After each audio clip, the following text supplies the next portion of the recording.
Muchas gracias. Yo, por un deber de justicia, quiero agradecer a dos profesores que me han ayudado en este trabajo: al profesor científico de la Universidad de San Juan en Argentina, el profesor Daniel Ambrosini, sobre todo gracias a él, y también al profesor Eduardo Rialza, que es un experto sobre la teoría del Big Bang y sobre el padre del Big Bang, que es el padre de John Lemaitre.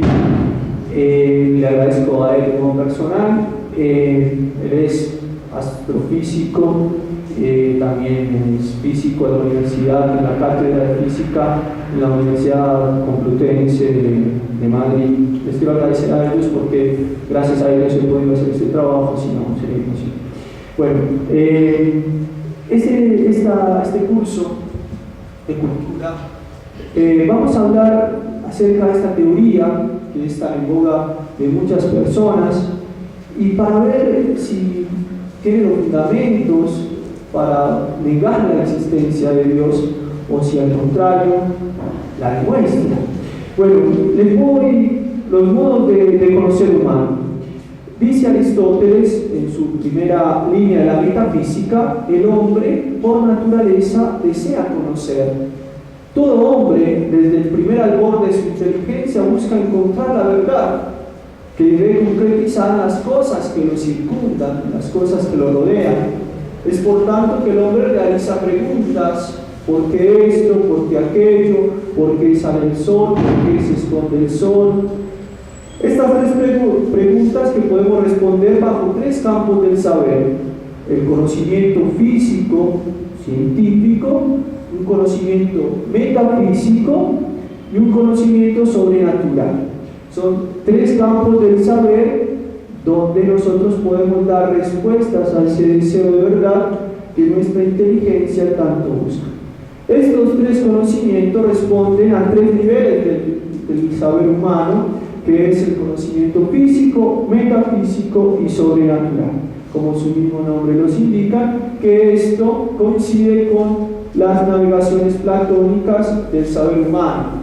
Ya Platón, 500 años antes de Cristo, había dividido el conocimiento humano en 4 navegaciones. La primera navegación está en la playa y las otras 3 en los que se inmergen en el mar. Bueno, expliquemos brevemente cada uno de estos 3 conocimientos para centrar el problema. El conocimiento físico, científico, que es lo que nosotros normalmente conocemos como ciencia, en su suplencia moderna no clásica, es un conocimiento que responde a ciertos fenómenos observables. La Real Academia de la Lengua lo define como el conjunto de conocimientos obtenidos mediante la observación y el razonamiento, sistemáticamente estructurados y de los que se deducen principios y leyes generales. Estos conocimientos se adquieren por medio de teorías científicas que Stephen Hawking, en su libro Historia del Tiempo, del Big Bang a los agujeros negros, adopta la definición positivista de Karl Popper, diciendo que el modelo del universo, cuanto del punto de vista científico, es la explicación de una parte de él y un conjunto de reglas que relaciona las magnitudes del modelo con las observaciones realizadas. Hawking, entonces, eso es importante que se les quede, es muy importante la definición que da Hawking de teoría científica, o sea, un conjunto de reglas relacionadas entre sí con magnitudes del modelo de las observaciones realizadas. A partir de las observaciones que yo hago, puedo determinar ciertos parámetros y ciertas reglas, porque estamos en el conocimiento físico. Los requisitos para que una teoría científica sea considerada como tal básicamente son 2. La teoría describe con precisión las observaciones actuales a través de un modelo con un número relativamente pequeño de parámetros, y la teoría predice observaciones futuras. A medida que van obteniéndose más observaciones, se coinciden con las predicciones de la teoría y la misma sobrevive y va haciéndose más confiable. Una sola observación que no coincida con la teoría determina que la misma es errónea y debe ser reemplazada por otra. Esto es siguiendo lo que dice Hawkins. Pongamos un ejemplo de este tipo de conocimiento, de un campo mucho más propio nuestro, más físico. Si veo que se cayó un avión, puedo examinar por qué se cayó, un fenómeno físico, y examino tres variantes: un punto de partida, fuerzas que actuaron sobre este objeto, el avión, y el resultado final. De estas tres variantes saco unos resultados que yo puedo aplicar siempre al mismo fenómeno, hasta que otro fenómeno físico contradiga tales conclusiones y me vea obligado a examinar de nuevo y sacar nuevas conclusiones. El conocimiento físico se puede adquirir de dos modos, esto lo sabemos: por experiencia propia o por la experiencia ajena, experiencia de otra persona. En cuanto a la experiencia propia, es el conocimiento que yo he adquirido por el ejercicio de la inteligencia sobre los objetos y fenómenos que yo he observado. Por ejemplo, si yo hago el experimento de que el agua se caliente, que el agua cambia de estado líquido a gaseoso a 100 grados centígrados a una presión atmosférica de una atmósfera, yo poseo, porque he hecho el experimento de este hecho, un conocimiento físico experimental. Yo lo vi, yo lo probé. En cuanto a la experiencia ajena, es el conocimiento que poseo de algo, pero que es fruto de la experiencia, la observación y el trabajo científico de otra persona. Dice Max Planck, el físico alemán considerado como el fundador de la teoría cuántica, la cual, según el mismo autor, dice que nadie la entiende, pero que es probada científicamente, y todos los modelos atómicos se basan en la teoría cuántica de Planck. Pero yo no he hecho los experimentos, pero yo la creo, y la comunidad científica la cree. ¿Por qué? Porque está probada bajo ciertas leyes científicas que Max Planck probó, pero que yo no probé. Edgar fue galardoneado con el Premio Nobel de Física en 1918. Algo más sencillo: quien ha hecho el experimento para determinar que la fuerza de gravedad de un cuerpo en la Tierra es de 9,81 metros sobre el segundo al cuadrado. Creo que acá ninguno. Pero todos hemos estudiado física y todos hemos aplicado esa constante de fuerza gravitacional a nuestros problemas. Pero nadie se ha puesto a preguntar, nadie se pregunta si eso es cierto. ¿Por qué? Porque yo creo que el descubrimiento de las leyes de la gravitación de Isaac Newton yo las acepto por conocimiento de esa persona. Pero otro ejemplo es el conocimiento que yo tengo, más sencillo, de mis tatarabuelos. Es por el conocimiento que tienen mis padres de ellos, y ese conocimiento me lo han transmitido. Yo no dudo que mi tatarabuelo se llamaba Fabio, yo no dudo. ¿Por qué? Porque es un conocimiento que me transmitió mi padre, pero yo no conocía a mis tatarabuelos. Esta forma de conocimiento es la forma más común del conocimiento humano, y en cuanto a los eventos pasados, es la única forma de conocimiento. ¿Quién conoció personalmente a Napoleón Bonaparte? Todo lo que sé de él me viene de ese tipo de conocimiento, porque me lo dijeron otras personas que quizás lo escribieron, redactaron, bueno, pero yo eso lo creo. Este tipo de conocimiento podemos encuadrar el conocimiento científico. La física es el producto de experiencias que han adquirido diferentes personas y que con el correr de los tiempos se han ido perfeccionando. Vamos a ver muy brevemente los otros dos conocimientos que no son de nuestro estudio en este trabajo. El conocimiento metafísico es el conocimiento de las cosas en sus estructuras finales, fundantes, que en definitiva lo llama Aristóteles el estudio del ser en cuanto ser. Ese es el conocimiento metafísico. Yo conozco por metafísica toda la extensión del ser. Y el otro tipo de conocimiento humano es el conocimiento sobrenatural, o por fe, el conocimiento de la fe, que es el don sobrenatural dado por Dios que revela sus misterios a la criatura racional, o como lo define la doctrina católica, la virtud teologal infundida por Dios en la inteligencia, por la cual asentimos firmemente a las verdades divinas reveladas por la autoridad o testimonio del mismo Dios que revela.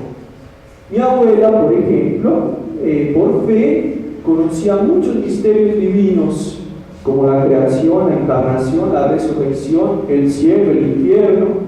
Por fe tenía este tipo de conocimiento.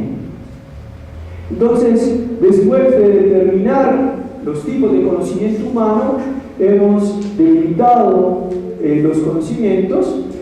Y bueno, entonces la ciencia conoce la materia, la metafísica conoce la extensión del ser, y la fe conoce los misterios divinos. Ahora vamos a pasar a ver brevemente cuáles son las relaciones entre la fe y la ciencia. Rápidamente vamos a ver cómo yo me puedo reportar la relación que hay entre la ciencia y la fe después de determinar estos campos del saber. Y vamos a ver, algunos hablan entre el ámbito científico, algunos hablan de una oposición entre ciencia y fe. Tenemos algunos famosos físicos, Herbert Hauptmann, premio Nobel de Química en 1985, él dice: la creencia en lo sobrenatural, especialmente la fe en Dios, no solamente es incompatible con la buena ciencia, este tipo de creencia es perjudicial para el bienestar de la raza humana. Entonces, es una persona que considera la ciencia y la fe de modo opuesto. Pasemos a otros que entienden la ciencia y la fe como una indiferencia. Stephen Jay Gould, profesor de la Universidad de Harvard, dice: la ciencia y la religión no se oponen entre sí, ya que sus enseñanzas ocupan dominios claramente diferentes. Pasemos a otro tipo, que es la complementariedad. Esto es lo que dice el Papa Juan Pablo II en la Fides Ratio, muy importante: la ciencia puede purificar a la religión liberándola del error y la superstición. La religión puede purificar a la ciencia liberándola de la idolatría y de falsos valores absolutos. El mismo Albert Einstein: la ciencia sin religión es ciega, la religión sin ciencia es coja. Bueno, eso para entender un poco la relación, tipos de conocimiento y la relación que hay entre ellos. Vamos a ver ahora, y nos vamos a hacer algunas preguntas, sobre todo importantes para ver nuestra concepción acerca del universo, que es lo que ya vamos a empezar a ver. ¿Es la ciencia moral o filosóficamente neutra o indiferente? Estas son preguntas que les dejo para que ustedes las respondan. Todas las teorías científicas son buenas, están probadas por las evidencias y predicen, o algunas son dogmas. Bueno, son predicciones o algunas son dogmas. Bueno, vamos, esas preguntas se las dejo para que ustedes las respondan. Vamos a ver las teorías del universo con el pasar de los tiempos. Una teoría del universo, la primera teoría del universo, eran las teorías, la teoría geocéntrica. En el año 340 a.C., 340, Aristóteles, en su obra De Cielo et Mundi, planteaba dos argumentos para sostener, escuchen bien, que la Tierra era esférica en lugar de plana. Nos han enseñado en la escuela que quien descubrió que la Tierra era plana y quería probarlo era Cristóbal Colón, a dar la vuelta al mundo. Ya Aristóteles, en el 340 a.C., había hablado y daba argumentos para determinar que la Tierra era esférica, pero en primer lugar, si fuera un disco plano, dice Aristóteles, la sombra proyectada sobre la luna en algunos casos sería un óvalo o elipse en lugar de un círculo. Y en segundo lugar, la posición aparente de la estrella polar para los dos observadores ubicados en el polo norte, justo encima de su cabeza, y en el ecuador, en el horizonte, sugería la misma idea de Tierra esférica. O sea, Aristóteles, observando la estrella polar de dos puntos diferentes de la Tierra, decía: tiene que haber ciertamente que la Tierra no puede ser plana, porque yo veo la estrella polar en diferentes lugares. Aristóteles hizo un cálculo aproximado de lo que era la dimensión de la Tierra, calculando una medida de 400.000 estadios, si se considera 160 metros como medida del estadio. El cálculo es bastante bueno, lo vamos a ver. Y en el 225, el cálculo físico que hicieron de la Tierra fue calculado por Erastótenes, quien realizó una medición extremadamente exacta con los medios de esa época de 40.000 kilómetros, que actualmente con los medios modernos sabemos que la Tierra mide 39.000 kilómetros 964. O sea, una medición bastante perfecta para el conocimiento que tenían en ese tiempo de la Tierra. Bueno, entonces el primer modelo es un modelo geocéntrico, la Tierra redonda, pero que es el centro del universo, ¿sí? Y todo lo otro giraba en torno a el Sol, a la Tierra. Después pasamos a las teorías heliocéntricas por el sacerdote católico en el siglo XVI, Nicolás Copérnico, que lo podemos ver en una figura con el vestido clerical de su época. Desarrolló el modelo heliocéntrico del sistema solar, en el que el Sol está inmóvil en el centro y los planetas entre los que se encuentra la Tierra giran a su alrededor.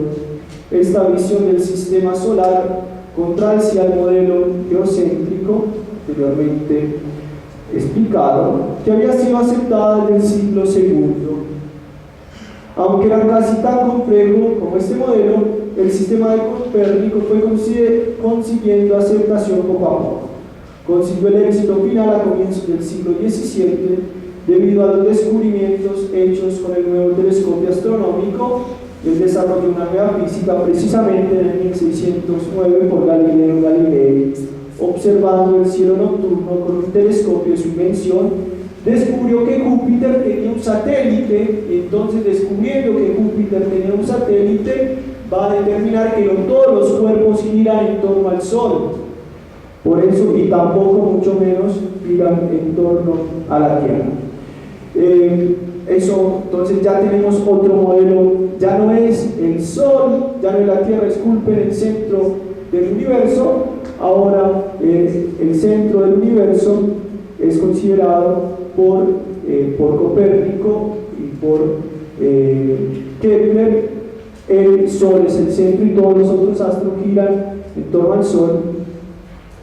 Después, en el año 1687, el físico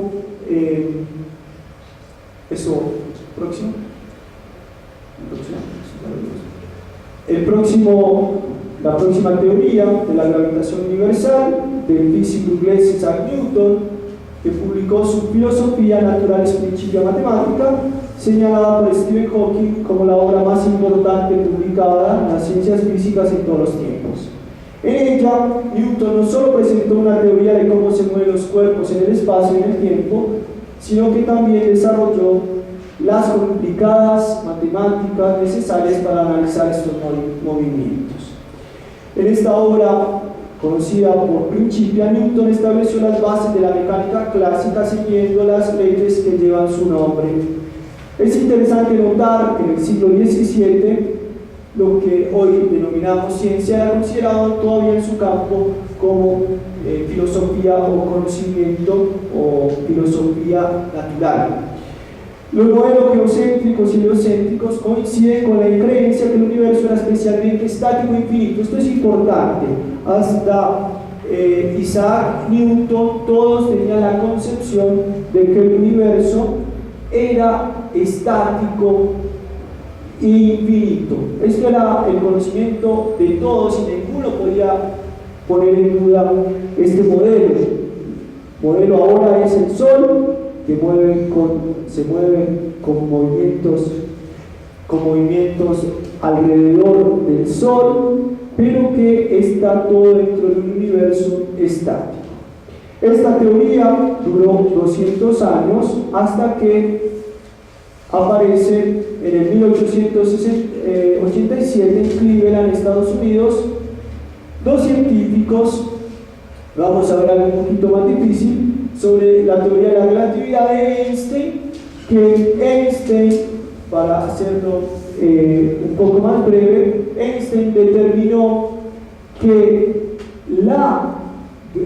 ya sea el tiempo y el espacio, o sea, yendo a otros ámbitos, son relativos a la persona que observa tal fenómeno. Y el ejemplo es este, para entender la teoría de la relatividad, que es bastante compleja. Si yo veo, y este es el ejemplo que quiero poner, si yo veo pasar una persona en un bus que está jugando ping-pong, la persona que está dentro del bus va a ver que la pelotica de ping-pong se movió 2 metros.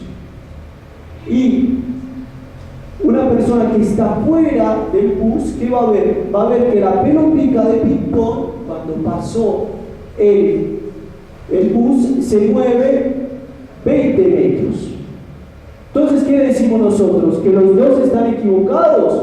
No, solamente que el movimiento, tanto el espacio, son relativos a el sujeto que lo observa. Esto es algo de verdad muy importante para los estudios que se van a realizar posteriormente, porque esto daría que todos deberían medir la misma velocidad de la luz, independientemente de la velocidad con que se estuviera moviendo.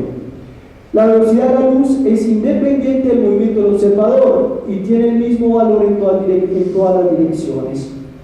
Este descubrimiento exigió abandonar la idea de que hay una magnitud universal llamada tiempo que todos los relojes pueden medir.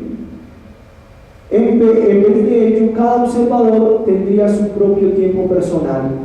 Los tiempos de dos personas coincidirían si ambas estuvieran en reposo, la una respecto a la otra, pero si estuvieran desplazándose la una con relación a la otra, esto no sería posible. El ejemplo que pone este es el siguiente: si yo mando 2 niños a una velocidad de la luz desde un determinado punto del espacio, si bien un niño lo dejo en la Tierra y otro lo mando a la velocidad de la luz, este niño tiene 60 años y el niño que está llegando, cuando llega, tiene 30. Los dos son gemelos, dice Einstein. ¿Cómo es posible esto? Bueno, es porque fuera del espacio, y esto es lo importante, fuera del espacio de la Tierra, las medidas del espacio se miden bajo la teoría de la relatividad. O sea, el modelo de Isaac Newton, las leyes de la gravedad se aplican a la Tierra, la atracción de dos cuerpos. La ley de la relatividad de Einstein se aplica al universo, no a la Tierra, sino a todos los cuerpos que están fuera de la Tierra. Es importante destacar que la teoría de la relatividad se debe principalmente a que no existe un tiempo absoluto y por el contrario el tiempo es relativo al observador y a la velocidad con que se está moviendo. Bueno, eso es algo un poquito más complicado.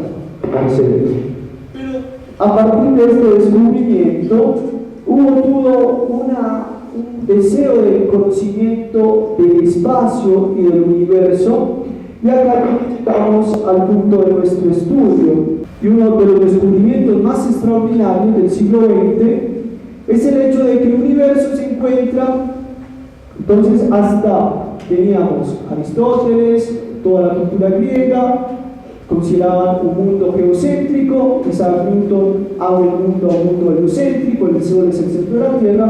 Ahora, con Einstein, aplicando el principio de la relatividad, nos expandimos a un mundo que parece infinito, pero que es estático, un mundo infinito pero estático. ¿Por qué? Porque podemos calcular bajo diferentes medidas seres planetas y satélites y y galaxias que se encuentran fuera de nuestro ámbito. Esto hizo un boom en el inicio del siglo XX, en el hecho de que el universo se encuentra en expansión. Voy a explicar. Ciertamente el modelo de Newton, como el de Einstein, implica que el universo no podía ser estático como se pensaba en la antigüedad. Sin embargo, hasta el siglo XX no se había postulado que se encontrara expandiéndose. Esto es gracias a la teoría de la relatividad de Einstein. Descubre que el universo no es estático, sino que se está extendiendo. Este descubrimiento de la teoría a la que dio origen, la teoría del Big Bang, se vieron inicialmente confirmadas por tres hechos fundamentales. Entonces, ya no tenemos un mundo cerrado, sino un mundo que se expande, un universo que se expande. Pero ¿cómo descubrieron esto los científicos? Y esto parece más a nosotros, más fácil. Por espectros de las galaxias corridos al rojo. Inicialmente hay que remitirse al efecto Doppler, que consiste básicamente en un aumento de la frecuencia de una onda cuando nos acercamos a ella. Cuando una sirena pasa cerca de nosotros, la onda del sonido es más aguda. Mientras más se aleja, es más grave. Bueno, este es el efecto Doppler. Y a partir de este efecto Doppler se descubrió que la frecuencia de las galaxias, lo que está fuera de nuestro planeta, las galaxias, que cada galaxia, después de 42 galaxias examinadas a partir de este fenómeno, se estaban extendiendo. ¿Por qué? Porque el espectro de luz a una menor frecuencia es rojo, a mayor frecuencia es azul. Entonces, observando, tengo algunas fotos más adelante para explicar esto. Más adelante después volvemos atrás. Este es el efecto Doppler y este espectro del corrido es hacia el rojo. ¿Ven? Esta es una foto de un telescopio aeroespacial que tomó esta foto. Es una foto real del universo. Si ven, mientras más cerca está mientras más cerca está, es azul. Mientras más se extiende, rojo. Bueno, esto se determinó en 42 galaxias observadas.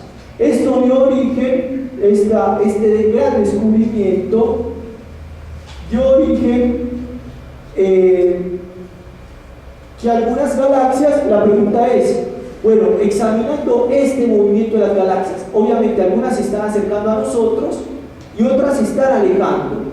Pero lo maravilloso de este descubrimiento fue que todas las galaxias tienden hacia el rojo, se están expandiendo. Las 42 galaxias observadas están yendo hacia el rojo. O sea que nuestro universo, según la ley de esto lo descubrió Edwin Hubble, descubrió que todas las galaxias se están expandiendo. Las 42 galaxias observadas presentan ese desfasaje hacia el rojo. Casi todas se están alejando de nosotros. Incluso, más sorprendente aún, fue el hallazgo de Hubble, publicado en 1929, que ni siquiera el corrimiento de las galaxias hacia el rojo es aleatorio, sino que es directamente proporcional a las distancias que nos separan de ellas. Dicho en otras palabras, cuanto más lejos está una galaxia, a mayor velocidad se aleja de nosotros. Esto significa que el universo no es estático, como se pensaba anteriormente, como todo el mundo lo creía, sino que de hecho se está expandiendo. La distancia entre las diferentes galaxias está aumentando continuamente. Esto es importantísimo. El hecho de que si miramos en todas las direcciones las galaxias se están alejando de nosotros tiene la consecuencia sorprendente, o que la Tierra es el centro del universo. Obviamente, si yo agarro acá un chocolate, por ejemplo, y lo esparzo, todo se está alejando del punto de partida, pero todas las galaxias entre sí se están alejando. Y podemos ver, yo traje un experimento, les voy a mostrar el experimento que traigo. Si ven, si yo inflo este globo van a ver.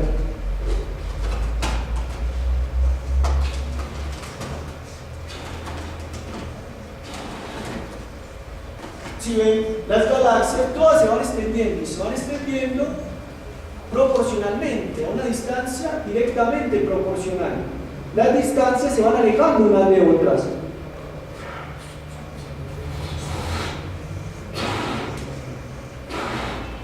Bueno, este es el efecto descubierto por Edwin Hubble, ganó el premio Nobel de Física, el efecto Doppler. Todo el universo, esto es gracias a esa foto tomada por Edwin Hubble, él descubre este fenómeno, que es bastante importante. Ahora vamos a ver otro descubrimiento para determinar que este universo se está extendiendo, pero es la radiación de fondo. Algo más sorprendente aún, en 1965, vamos a ir atrás, adelante,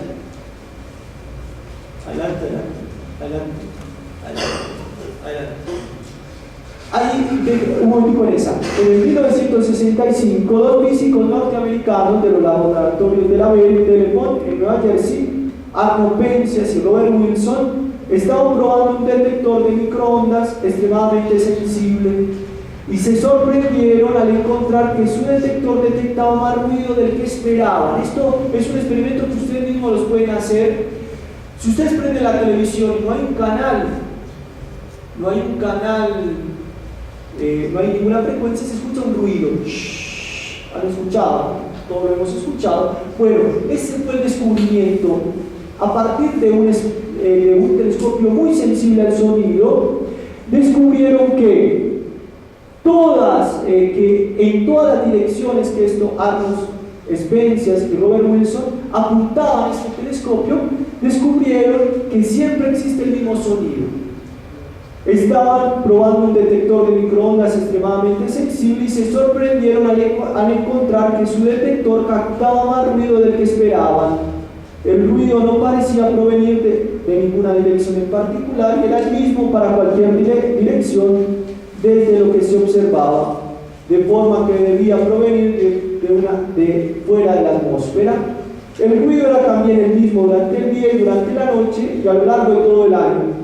A pesar de que la Tierra giraba sobre su eje y alrededor del Sol, esto demostró que la radiación debía provenir de más allá del sistema solar e incluso desde más allá de nuestra galaxia, pues de lo contrario variaría cuando el movimiento de la Tierra hiciera que el detector apuntara en diferentes direcciones.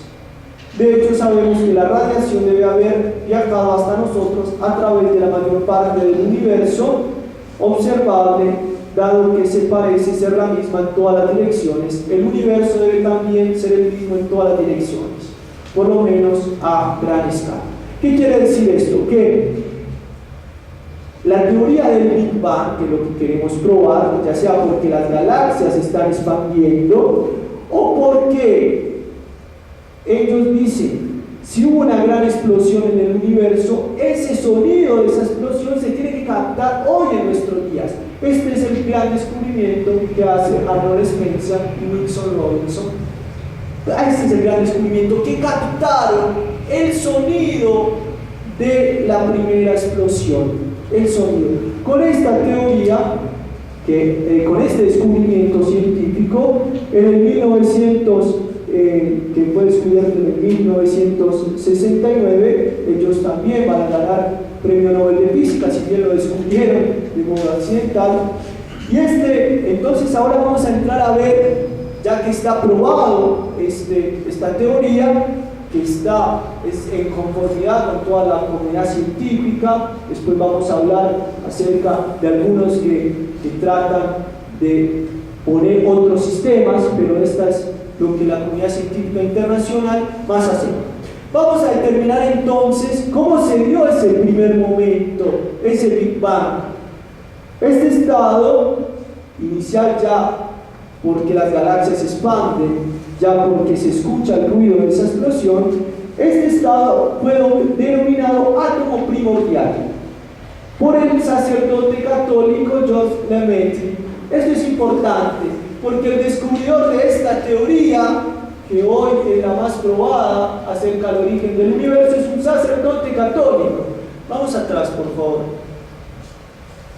Acá vamos al padre Georges Lemaitre, padre, con Albert Einstein. Padre Georges Lemaitre le está explicando a Albert Einstein su teoría del átomo primordial o el átomo primitivo. Esto es importante porque es un sacerdote católico quien descubrió esta teoría. Esto lo investigó cuando él era joven, esta gran explosión, en una breve carta, un poco poética, filosófica, científica, publicada en la famosa revista Nature del 9 de mayo de 1931. Lemaitre sugirió por primera vez que el universo apareció a partir de la explosión de un punto de volumen infinitamente pequeño y de gravedad infinitamente grande. Podemos concebir el universo, el comienzo del universo, en la forma de un único átomo. Resulta interesante advertir que el padre Georges Lemaitre es desconocido en toda la comunidad científica internacional. Si uno se pone a investigar acerca de esto, dan como inventores de esta teoría descubridores a otras personas, pero en realidad fue el padre Georges Lemaitre en la época de Albert Einstein, de Eddington, de Hubble y otros. Bueno, esto es importante entonces. Terminar, paso por cuestiones de tiempo. El tema es bastante amplio, bastante hermoso e interesante. Es interesante. Pero entonces, para resumir, la teoría del Big Bang la podemos resumir de la siguiente manera. Al comprobarse que el universo se está expandiendo, el experimento que les hice, en todas direcciones, puede conjeturarse de modo similar a cuanto rebobinamos una película o cinta, que toda la materia estaba en un principio condensada en un punto de densidad infinita, singularidad, por una razón no dilucidada científicamente, pero que perfectamente puede atribuirse a un acto creador de un ser inteligente. Ocurrió una gran explosión que dio origen a una violenta expansión y separación de partículas que luego formaron las estrellas, las galaxias, planetas, etc. ¿Cuáles son las maravillas de esta teoría? Las maravillas de esta teoría son las siguientes. Si les queda esto es bastante importante. En esta teoría, en ese punto, en esa singularidad, existe una multiplicidad de datos que sugieren que las condiciones iniciales del universo han tenido una enorme precisión, o que el planeta Tierra tiene las condiciones ideales para el desarrollo de la vida. O sea, desde ese momento, esa gran singularidad, ese punto inicial que es menos que un átomo, pero era un átomo, se ideó, se pensó toda la extensión del universo y también se pensó que uno de esos cuerpos que iban a surgir de esa continua expansión iba a haber la posibilidad de la vida. Esto es bastante interesante. O sea, desde ese primer momento que se calcula hoy más o menos en 14.000 años luz, se estaba pensando a algo, un lugar preciso donde se podía dar la vida. Toda la realidad descansa sobre un pequeño número de constantes cosmológicas, menos de 15, que son la constante de gravitación, la velocidad de la luz, el cero absoluto, la constante de Planck, etc. Conocemos el valor de cada una de ellas con una notable precisión. Ahora bien, a poco que hubiera sido modificada una sola de esas constantes, o sea, hay 15 constantes en esa singularidad. Si se modificara una de ellas, lo dice el mismo Hawking, el universo como hoy lo concebimos sería imposible. Una modificación de un cero de las condiciones de esa singularidad sería imposible que la materia se formara y creara planetas, galaxias, que creara nebulosas. Sería imposible. O sea, estén pensando esa singularidad como algo muy pensado. Un ejemplo contundente lo proporciona la densidad inicial del universo. A poco que esta densidad hubiera sido desviada del valor crítico, que mantiene desde los 10 a los 35 segundos después del Big Bang, el universo no hubiera podido constituirse. O sea, en la densidad del universo, la cantidad de materia que se estaba, eso es más a niveles atómicos. Si no hubiera esa densidad y la velocidad de enfriamiento, sería imposible la constitución de galaxias y de planetas. Y sería imposible, obviamente, la aparición de la vida. Imposible. Otra de estas maravillas, con una velocidad de expansión con una diferencia de 10 a 40, la materia inicial se hubiera dispersado en el vacío. O sea que si ahí hubiera más materia de 10 a 40 de los cálculos que se han hecho, la materia se hubiera dispersado, no hubiera constituido ningún planeta, ninguna galaxia, ninguna nebulosa. Es como, para poner un ejemplo bastante gráfico, es como si yo tengo un hoyo, estoy jugando gol, tengo la bola acá y yo tengo que meter hacer hoyo en un hueco pequeñito que está en Marte.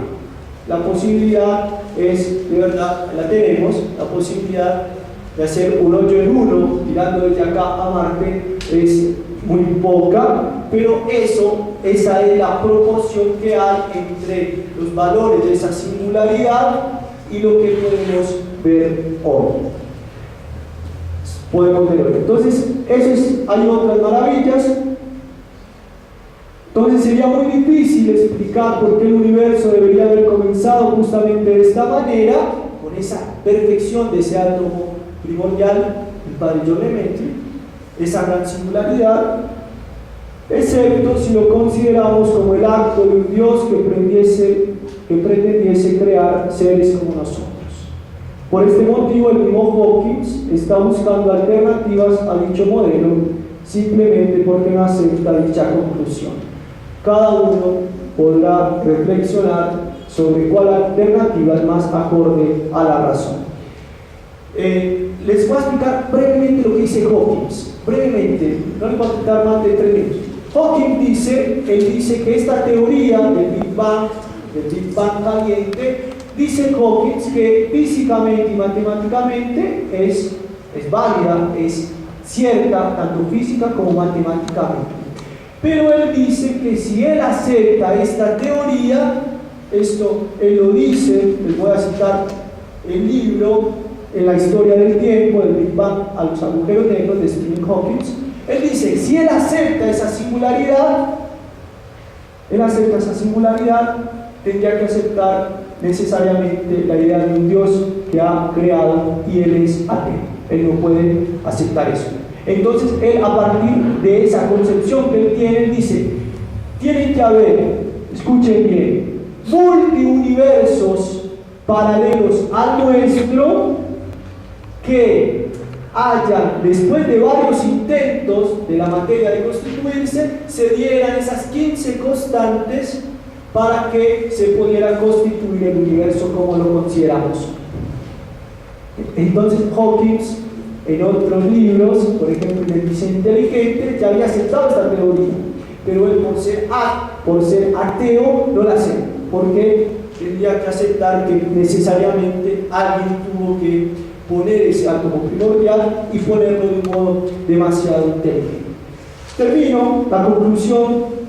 Comenta el padre Manuel María Carreira, Pérez, sacerdote jesuita, teólogo, filósofo, astrofísico español, miembro del Observatorio Vaticano, a cuya directiva perteneció casi por 15 años. Él dice, consultor de la NASA, profesor de la Universidad de John Carroll University de Estados Unidos, ganador de muchísimos premios. Él habla de esto, él habla sobre el físico Steven Weinberg, él habla sobre los 3 primeros minutos, muy famoso. Él extiende esta teoría del Big Bang. Él ya se puede calcular a partir de la temperatura de enfriamiento cómo fueron esos primeros minutos. Entonces él habla en un libro famoso, Los 3 primeros minutos, cómo él habla de que mientras más conocemos el universo, más absurdo parece, porque él, estudiando los primeros minutos del Big Bang, ve todo tan perfectamente diseñado, con constantes exactísimas, en dimensiones nucleares, y toda esta hermosura, toda esta perfección, para que las estrellas algún día dejen de brillar, el universo se oscurezca, estallen todas las galaxias, porque estas son las conclusiones de sus estudios. Terminando con una triste frase: toda esta perfección, ¿para qué? Para nada. El mundo físico es solo una broma de mal gusto. La no absurdidad de un universo tan exactamente pensado, con cálculos extremadamente exactos, solo responde al deseo de un ser personal que ha creado todo por un acto libre de amor, para que otro ser personal que capta por su inteligencia la verdad de la creación, la perfecta armonía de los astros y de todo lo que tiene ser, para que descubriendo tales cosas pueda amar a quien lo hizo y así entrar en íntima relación con su Señor y cumplir en su vida el fin de la creación. Que el hombre conozca y ame a Dios, esperando el momento glorioso cuando nuestro Señor regresará en su gloria y restablecerá toda la creación. Y quisiera terminar adelante con una frase del